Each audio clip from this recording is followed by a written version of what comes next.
ভাই একটু থামেন, একটু থামেন।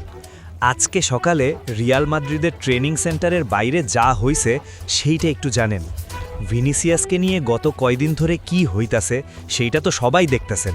স্পেনে বারবার এই ছেলেটারে রেসিজমের শিকার হইতেছে, মাঠে বানরের আওয়াজ করা হইতাছে, গালাগালি দেওয়া হইতাছে। একটা মানুষ শুধু গায়ের রঙের কারণে এত কিছু সহ্য করতেছে।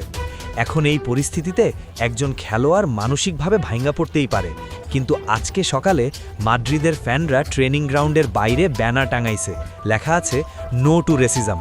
আরেকটাতে লেখা, ভিনি তুমি গ্রেট, আমরা তোমারে ভালোবাসি, ওই মুহূর্তগুলা ভুইল না। ভাই এইটা ফুটবল না, এইটা তার চাইতে বড় কিছু।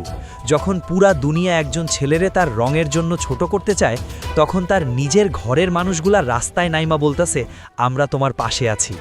আপনারা বলেন তো, এই যুদ্ধটা কি শুধু ভিনিসিয়াসের নাকি আমাদের সবার?